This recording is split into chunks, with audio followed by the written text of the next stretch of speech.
Bonjour et bienvenue dans la chaîne Mathématiques Sciences. Aujourd'hui, je vais vous présenter et expliquer une nouvelle vidéo qui est une vidéo assez simple à comprendre, mais qui est quand même assez intéressante à voir sur comment distinguer transformation chimique, transformation physique et mélange. Ok?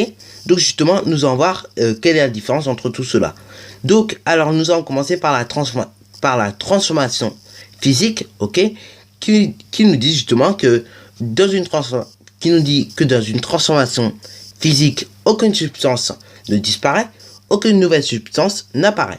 Seul l'état physique, ok, liquide, solide et gaz change.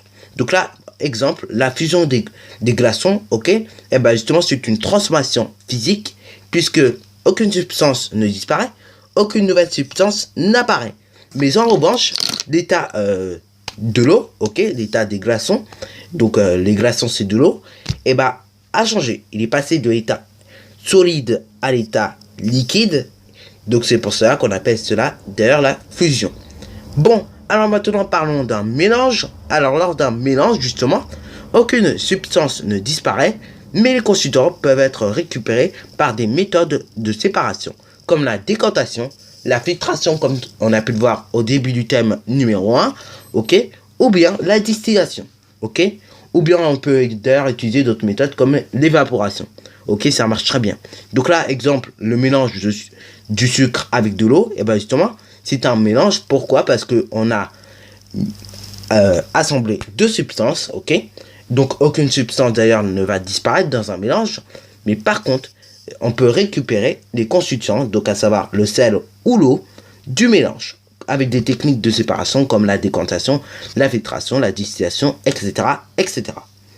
D'ailleurs, petite remarque, un mélange peut donner lieu à une transformation chimique si les substances mélangées réagissent, ok?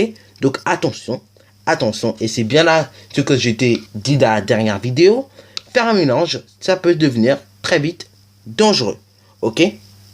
Pour toi et même pour l'environnement, ok? Bon, maintenant parlons des transformations chimiques, et d'ailleurs tu vas en parler très longuement, ok? Là je t'en parle juste en termes de base, mais en quatrième tu vas en parler un peu plus en termes d'expérience, ok?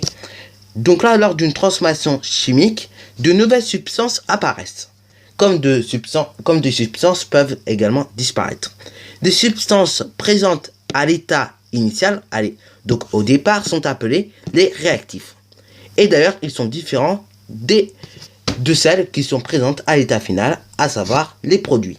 Donc là, ce qu'il faut retenir pour la transformation chimique, c'est que les substances qui étaient présentes au départ sont appelées des réactifs, ok, et les substances qui apparaissent sont appelées les produits. Donc là, exemple, et d'ailleurs c'est un exemple qu'on va revoir en classe de quatrième, la combustion du carbone.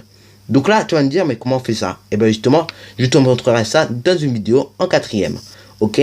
Donc là, la combustion du carbone, c'est une combustion qui est justement une transformation chimique, ok? Bon, ceci, on va en parler un peu plus précisément en quatrième. Bon, sur ce sujet à la fin de cette vidéo, alors si tu as bien aimé, n'hésite surtout pas à liker, à commenter et surtout, abonne-toi pour ne rien manquer de tes futures vidéos.